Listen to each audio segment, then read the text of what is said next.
doing here? This is my swamp. Well, I guess while you're here, you may as well see what I'm doing. I'm out here looking for mussels, I'm looking for fish, and I'm trying to see exactly what makes this swamp tick in compared to all the other ones. I've been all across Australia, and I'm finding exactly what's going on with the wetlands. Very wet, really smelly, and so am I. If you're interested at all in seeing what kind of science that I'm doing out here, then stick around.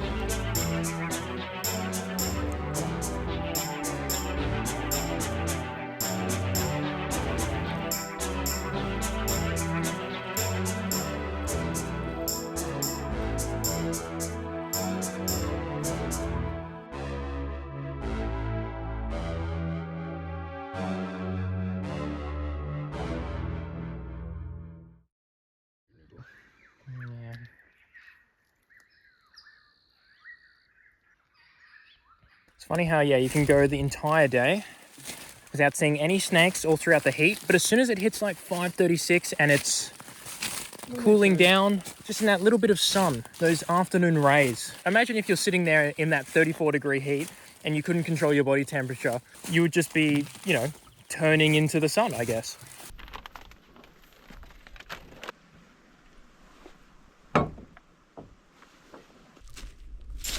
Alright, listen up. This is how it's gonna go. I'm gonna head down to the water. Yes, the disgusting little creek. I'm gonna grab a water sample. And oh yeah, it is gonna be smelly. I'm gonna rinse the hell out of that sample. And then I'm gonna sit there and thoroughly explain the possibilities of cross-contamination. So listen up. The bucket has goo in it as well. So let's say I went to another site, you know, walked around the mud in there, and it had a bunch of mussels in it. And then I went into this one, which doesn't have any mussels in it, and I walked around in the same shoes. This could now say that there's mussels in here. It can be consistently wrong. But it's consistent. But it's consistent. And that's science. And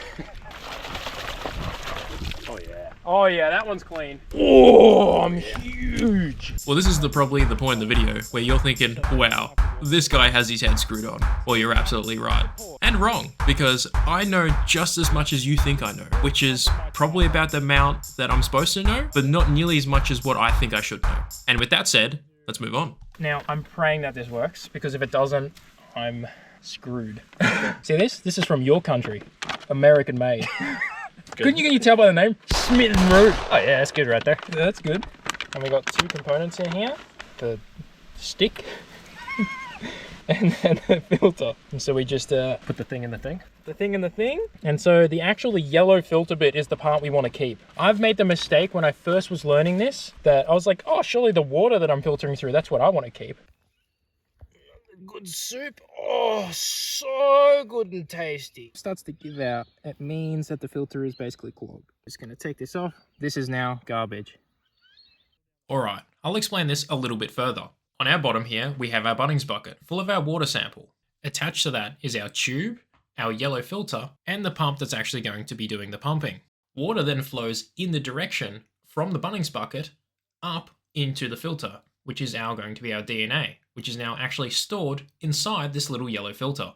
Okay, let's shift our attention and look at the pump. Now this is a very fancy, expensive pump. Why? Well, it's because it can tell you a sample size of how much water you're actually pumping through. And that's about it. For our water samples, it would be ideal if we could get 2000 mils, which is the maximum storage for the eDNA pump. Anything lower than that means we actually filter through less DNA. Alright, well, yeah, exact same as before. Yeah. I think it looks rather delicious. In fact, I'm going in. Well, you may have noticed something. I'm doing the same thing again. And again. And again. Now that's not by chance. This is exactly what science is. Repetition. In fact, someone liked replication so much that it's a requirement to do it in all of science. You've got to typically do things at least 3 times. Now maybe it's just love of the sport, but I said, fuck it, let's do it 200 times.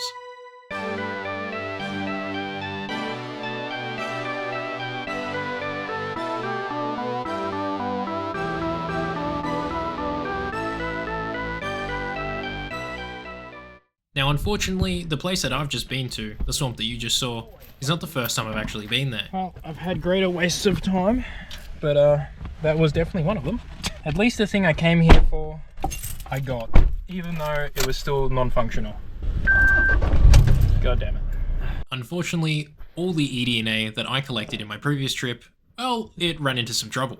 The manufacturing process to the filter that I showed you actually changed, causing some fluctuations in the data I received, making it kind of hard to justify the results I got. This meant that I had to go recollect some data at these places. So it means I've actually been here before. But believe me, a lot can change in just a few days. I've been to this place before. Hey, there's water though. There is water. It looks like good. I do bring the best and the brightest with me. And what's that there? This big woody thing? I think that's a tree, but I could be wrong. I'm so proud of my underlings. Spring rain. Doesn't this look just lovely? Looks like there'd be fucking kangaroos here. How do you know that they're fucking? I mean, there's a lot of them, so oh, that's a good point. Well, I guess it wouldn't be a PhD if there wasn't infinite problems. Little did I know the actual consequence of this exact comment. I wasn't the one facing the problems. Something else just did. I think we should be able to make it in here. How do you feel? As long as I don't slip, I'm good. Do you feel like you've now become one with the wetland? Most people do. Most people start crying, in fact. Oh, yeah? Yeah, I was waiting for some tears. But... Oh, yeah, sorry. Do you want me to start crying? I can do that. Sure. Can you cry? Come on. So we are going out here. These are carp. All these little... If the sun wasn't... Fucking brutal. Yeah, the brightest thing I've ever seen. They might be already dead. I don't know. I don't know if you can tell, but there's not a lot of water left. See, I was here maybe 9 days ago, and these were all alive. I think it's too late for the carp. Yeah. Yeah, I think they're all dead. I mean, they are invasive. I've found very few things that can ever kill carp. I mean, seriously, ever. I found them in 10 centimeters of water. But I guess 10 centimeters of water that is literally the thickness of a brick and is hotter than the sun, I think has finally killed them. You see these dead bodies, what do you think is going to happen to them? You go, well, shouldn't some birds take them? There are so many carp around. The birds don't need it. There's not enough birds in the world to take all these carp. So these will break down and cause cyanobacteria blooms. And those blooms will be pretty catastrophic for this already catastrophic wetland. I wonder if there's any living ones. They smell pretty bad. I don't know if you've noticed. All their eyes are gone. All their eyes are gone. All of their eyes are gone. Literally all their eyes are gone. It's a little creepy. It is a little creepy. I'm very willing to pick them up when they're alive. Yeah, maybe not dead. Something when they're dead, yeah, just makes me feel... Yeah, they're fresh, but it seems like... Not that fresh. Not that died fresh. 5 minutes ago kind of fresh. Oh, very fresh actually. This one's still bleeding. Oh, really? You see how it looks? Oh, yeah. Yeah, all their eyes. That's the first thing to go. Interesting. Yeah.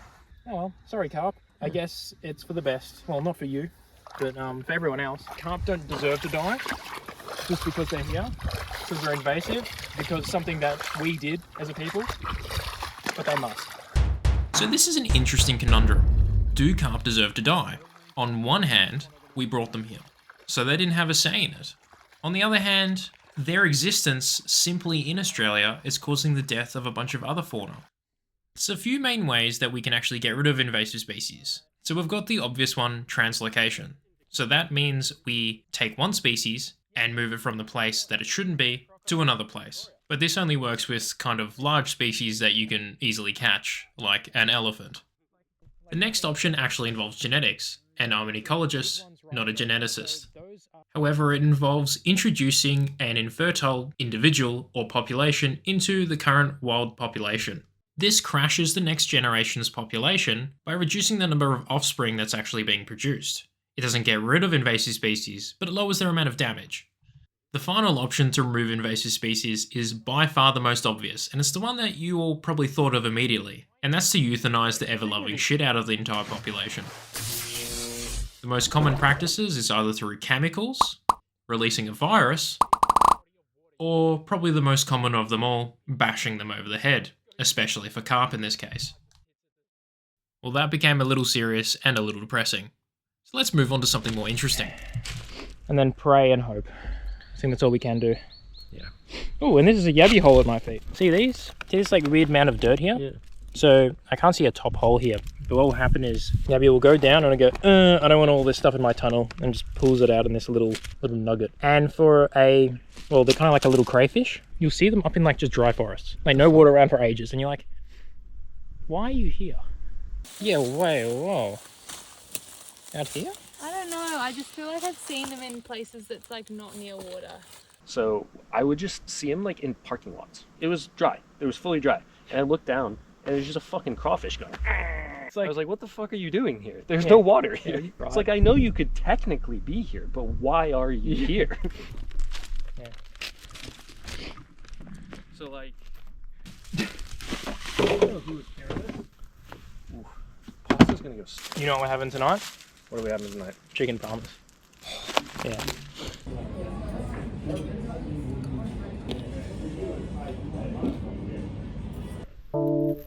Well, it's the next day. Now, to start off this day, we're going to do some nice, relaxing calibration. It's going to be serene, tranquil, and we're not going to pop a fuse inside our left temple. Except that never happens, and calibration is my worst nightmare. Here's a quick summary of my previous calibrations. Are you done yet? How about now? Are you done yet? And it never is done yet. I actually hate this. I hate with a passion calibrating this probe. I put sunscreen on before I take off the bloody cap. No! I hate it. A probe. And I would not rely on it. Did you stick that bottom bit in the water? I was about to say, who tightened this on here? And then I realised I was the last person who used it. I hate this so much. So as you can see, I'm not exactly a fan of the probe. Now don't get me wrong, this tool is phenomenal and I couldn't do my work without it. It's just so needy and I have to calibrate it all the time or it just gives me wrong data and it just... Anyway, let's have a look at exactly how this calibration works. Alright. I like to say that this is the most scientific looking thing that you ever do. I've got like various coloured liquids. Oh yeah. Yeah, and like the chemicals. Yeah, the chemicals. Who knows what they do? Most of the time when I do this calibration, I'm in the middle of nowhere. However, sometimes the public comes across me. And it's kind of funny to see how afraid some people are of research. And like some of the workers came over and they were just like looking at me like, what's going on? All right, research going on. And they went, oh, sorry, mate. It makes you sound so fucking important. There's a young bloke in a four-wheel drive, Oh, right? yeah. And he was coming down and he had his partner or some girl he was trying to impress in there. He was driving down, all of a sudden he sees me come out. I'm dripping wet in my waders, carrying all this equipment, and I just walk up to the car and I go, sorry, mate. Some research going on here. And he goes, oh, I'm so sorry. And immediately he puts it in reverse and like starts going back. Okay, so I need the clear liquid and the other clear liquid. Yeah, not that clear liquid, this clear liquid. Can you tell the difference? Can't you tell by the writing on them? There's genuinely no difference. No. This one says tap water. I don't know if you can read that. No, I couldn't. No, neither can I. I just know by the colorations on the bottle. When we get into it a bit more, we've got the pink one and the green one. I'm not here to do smart things. I'm here to do... I'm here to do science, damn it. That's it. I'm here to do the bare minimum to get the results. I love like filming this too because I don't think people realize how chaotic like actual scientists are. Oh yeah. To make sure that things are like replicatable, you have to go like above and beyond in terms of like chaos. Make sure that like someone else can do it in 20 years and it still comes out the same. Someone in 20 years gotta have the same, and if it's a new one, they gotta scuff it up and half rub out what it says on it. Take a little sandpaper to it. It's got to look like, well, you threw it out the window on the freeway and then found it again a couple of weeks later. Yeah. So this probe will give me information on dissolved oxygen, temperature, electrical conductivity, pH, all of your typical regular kind of variables. So, a quick explanation of exactly how these are calibrated. Dissolved oxygen is by far the easiest, and all you have to do is sit it in the container of water and just let it think about it for a bit. Oh, it says 100 now. Whoa. Whoa, let's calibrate it right now. Our next calibration is specific conductance. That is the amount of minerals and salts kind of within the waterway. It also gives you a pretty good idea of how saline something is, so how salty. And a good way to think about that is 10,000 SPC is basically ocean water. Now, to calibrate electrical conductivity and pH, we basically are just dipping our probe into various different sources, we'll say. green liquid, empty vial, pink liquid, empty vial. Dino nuggies. Nuggies. This is especially evident when we're doing the calibration for the pH. We dip it into our tomato sauce, and then we dip it into our pesto. pH is a logarithmic scale, and it means it's not a linear scale. So that means the difference between a pH of 4 and a pH of 5 is not 2. Between 4 and 5 is not 1. It is also not 2 either. So we have to make sure that the probe has multiple measurements to understand where a pH of 4 and a pH of 7 is in this case. You can also do a 3-point calibration, which has a pH of 4, 7, and 10. But that sounds like a lot of work, and I'm not doing that. Yeah, this is for when I'm thirsty later on. I've got something to drink. I think the most science thing you could ever do is pour put liquid from one thing to another. It's definitely, if you said, show me a video of science. This. Oh, and then you've got to do the one where you're like, Ooh, yes. yes. Really inspect it. Here's raspberry. If you don't taste the science, is it really science? No. I've always said that. You know, I'm really known to say that. Time to really get into it now. Really, really, truly, really get into it. We're gonna get into it so hard. Got my phone, my sense of humor. Do you? I mean, do you? Do you know how many times I do this? I put sunscreen on and then I try to take like this little cup off. And every single time my hands are like the slipperiest object on earth. Sunscreen kills people. That's it.